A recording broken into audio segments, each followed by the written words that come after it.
आपण जी पत्रकार परिषद घेतलेली आहे ती ग्रामपंचायतीच्या भोंगळ कारभाराबाबत पत्रकार परिषद घेतलेली आहे.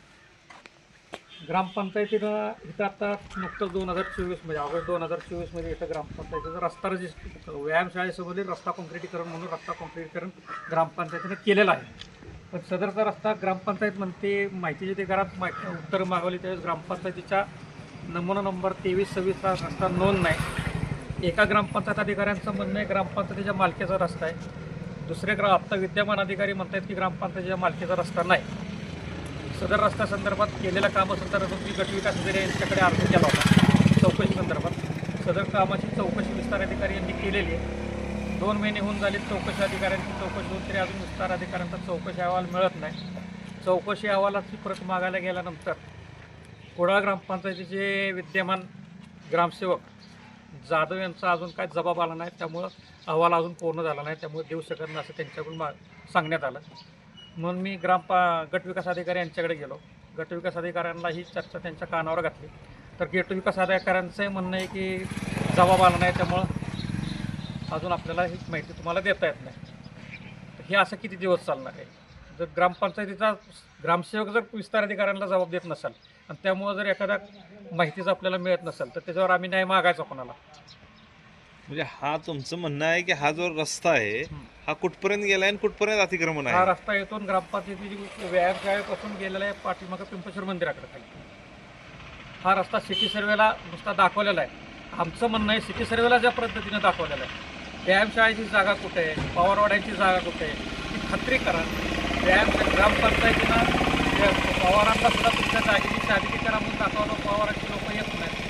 ग्रामपंचायत रस्ता येते की ग्रामपंचायतीने यापूर्वी जो रस्ता केलेला आहे ग्रामपंचायतीने इथं यापूर्वी गटर बांधकाम केलेलं आहे. एक ग्रामसेवक म्हणतायत तत्कालीन ग्रामसेवक म्हणतायत जागा ग्रामपंचायतीची आहे. विद्यमान ग्रामसेवक म्हणतायत जागा ग्रामपंचायतीची. निधी तर टाकलेला आहे, काम तर केलेलं आहे. त्याच्यावर न्याय मागायचा आहे आम्हाला.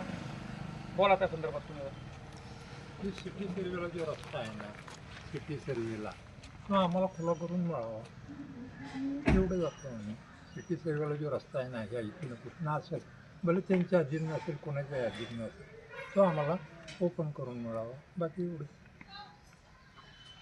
काय सांगाल तुम्ही ग्रामस्थ म्हणून काय मागणी आहे तुमची? माझं म्हणणं आहे दत्तात्रय शिंदे माझे धाकटे भाऊ आहेत. आम्ही चौघं सगळ्यात लास्ट नंबर असते. तर त्यांनी काय केलेलं आहे त्यांना एक सांगितलं कोणावर अन्याय करू नका आणि आपल्या अन्याय झाला असेल तर त्याला तुमच्यासारखे पत्रकार मिळले ते वाचा फोडतील. रितसर ते त्याला साखर दाखवा आपलं 100% न्याय मिळेल. एकच करताना की आपण हे करताना इतरांना कोणाला त्रास होणार नाही एवढी काळजी घ्या. कोणा अन्याय करू नका हे माझं प्रत्येक मागणं आहे. आणि जे आपण करतोय ते आमची चौघाभावात 100% पाठिंबा राहील. त्याला होणाऱ्या तोट्यास फायद्यास आम्ही सगळे भाऊ जबाबदार. मग या संदर्भात आता ग्रामपंचायतीकडून तुमची काय मागणी आहे? मग त्यांचा जो तुम्ही म्हणताय आरोप करताय त्यांचा हा भोगळ कारभार आहे. मग नेमका हा कोणाचा भोगळ कारभार आहे? ग्रामपंचायतीकडे आतापर्यंत मी 2 वर्षात तक्रारी केल्या करून ग्रामपंचायतीकडून ग्रामविकास अधिकाऱ्यांच्याकडून काय सांगण्यात आलं? सरपंच किंवा सदस्य बॉडी जी आहे त्यांच्याकडनं काय म्हणणं आहे? तेच सांगतोय की ग्रामसेवकचं म्हणणं आहे की ग्रामपंचायत बॉडीने निर्णय घ्यायचे ना आम्ही ते अंमलात आणायचे. ग्रामपंचायत बॉडी आत्तापर्यंत निर्णय घेत नव्हती. असतील दबाव कोणाच्या ग्रामपंचायत बॉडीला. पण आता माझी मागणी अशी आहे की आता ग्रामपंचायतीवर बॉडी नाही आता प्रशासक आहे. प्रशासकाने ह्या गोष्टींचा निर्णय घ्यावा आणि त्याच्यातून मार्ग काढून रस्ता मोकळा निधी किती पडला? 46,900. तो कोणाच्या सहीनं आता झालेला? तो तत्कालीन ग्रामसेवक रविकांत सपका आणि सुरेखा कुंभार सरपंच यांच्या सहीनंच MB काढलेली आहे ती आणि तो निधी काढून घेण्यात आलेला आहे. बरं हे काम MB काढणं हे काय ग्रामविकास अधिकारी आणि सरपंचांचं काम?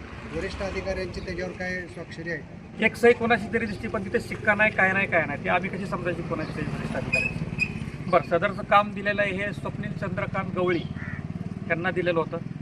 गवळी सदरचं 100 रुपयाच्या स्टॅम्पवर ॲग्रीमेंट केलं पाहिजे करारपत्र ते केलेलं नाही. कोरा स्टॅम्पवर सही करून नुसतं ॲग्रीमेंट जोडलेलं आहे. बिल जे काढलेलं आहे त्याच्यावरचे फॉर्म सगळे कोरे आहेत त्याच्यावर काय सविस्तर कल्पना नाही. असा सगळा भोंगळ कारभार ग्रामपंचायतीचा आहे. या रस्त्याची किती घरांना अडचण आहे किंवा किती कुटुंबांना या रस्त्याची गरज आहे? या रस्त्याची साधारणपणे 80 ते 90 घरांना अडचण आहे या रस्त्याची. आता पर्याय रस्ता आहे का तुम्हाला? पर्याय नसता दुसरा नाही आहे. पर्याय रस्ताच नाही. यापूर्वी रस्ता कुठून?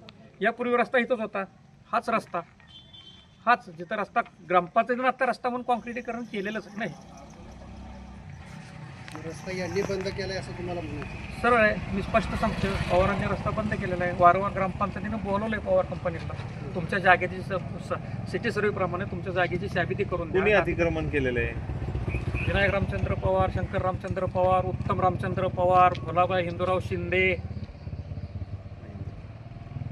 4 जणांचं 4 अतिक्रमण. लोकांचं अतिक्रमण ह्या जागेत आहे.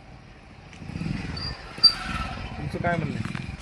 त्यांनी पवार कंपनीने जी जमीन खरेदी केली आमच्या पूर्वजांच्याकडून, त्यांनी जो कागद बघावा आणि त्या कागदानुसार त्यांची मोजणी करून जमीन काढून द्यावी. उरलेली जमीन सरकारी हद्दीत म्हणून सोडून द्यावी आणि ती रस्त्याला देऊन टाकावी. तुम्ही काय सांगाल? बरोबर आहे, मी सांगितलं पवारांचा जो कागद केलेला स्टाफ आहे त्यांनी ग्रामपंचायतीला सादर केलेला आहे आमच्यासमोर. नाही, ग्रामपंचायतीकडे देत नाही, करावा. ग्रामपंचायतीने मागवलं. ग्रामपंचायतीनं मागवलेलं आहे, त्यांच्याकडे पोहोचवलेलं नाही अजून 40 बाय 100 फूट, आणि त्याला लागून असणाऱ्या जागेत तो रस्ता काढावा कमी पडलं तर अजून आम्ही आमची जागा सुद्धा त्यात देऊ, परंतु लेखी झालं पाहिजे, तिथं खर्च पडला पाहिजे रस्त्याला ग्रामपंचायत. तुम्ही याचा पाठपुरावा करत असताना प्रशासनाकडून तुमची दखल घेतली जात नाही किंवा तुम्हाला अपेक्षित कागदपत्री उत्तर दिलं जात नाही किंवा तुमच्या चौकशी टाळाटाळ केली, तर तुम्ही प्रशासनाला काय इशारा देऊ इच्छिता? सदर रस्त्याबाबत चौकशी अधिकारी जरी चौकशी अधिकाऱ्यात मला असं कळवण्यात आलं की सदर रस्ता ग्रामपंचायत दप्तरी नोंद नसल्यामुळं आम्ही त्याच्यावर बेकायदेशीर घरावर बांधकामावर कारवाई करू शकत नाही असं मला उत्तर आलं.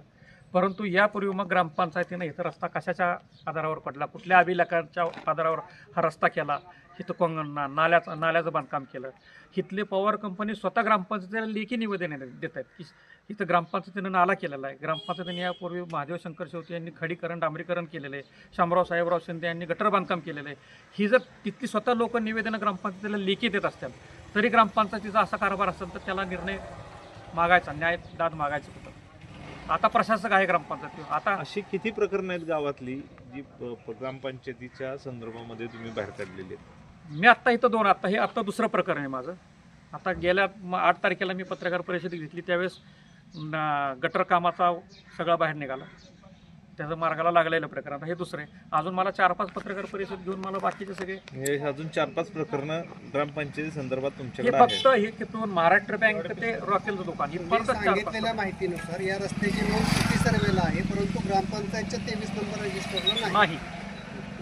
सिटी सर्वेला रस्ता म्हणून नोंद नाही. सिटी सर्वेनं फक्त लाईन मारून दाखवलेलं आहे. यापूर्वीचे सिटी सर्वेच्या पूर्वीचे सगळे उतारे आमच्या वडिलांचे मालकीचे जागा असल्याचे ते सुद्धा मी गटविकास अधिकाऱ्यांच्याकडे सादर केलेले. पवारवाड्याचं खरेदी पत्र आणि सिटी सर्वेचा रस्ता, मग सिटी सर्वे होण्याअगदी जागा कोणाची, हे सगळे पुरावे मी उतारे सुद्धा 40 सालापासून सगळे गटविकास अधिकाऱ्यांच्याकडे सादर केलेले. पण गटविकास अधिकारी सुद्धा नुसते बघू बोलतो मी करून नुसती जबाबदारी मी कारवाई करा म्हणून त्यांच्याकडे केलेली. 27 जानेवारीला अर्ज केलेला आहे, चौकशी करून संबंधितांवर कारवाई करा. प्रशासन जर कारवाई करत नाही तर तुम्ही न्यायालयात दाद मागणार आहे का? तसं करावं लागेल. मग आता भविष्यात न्यायालयात दाद मागावं लागेल. पण प्रशासन का निर्णय घेऊ शकत नाही, प्रशासनानं का असं अडवून भूमिका प्रशासनाने निर्णय नाही घेतला तर तुमचं पुढचं काय असतं? प्रशासनानं नाही निर्णय घेतला तर मला न्यायालयात दाद मागावं लागणार आहे, न्यायालयात जाणार.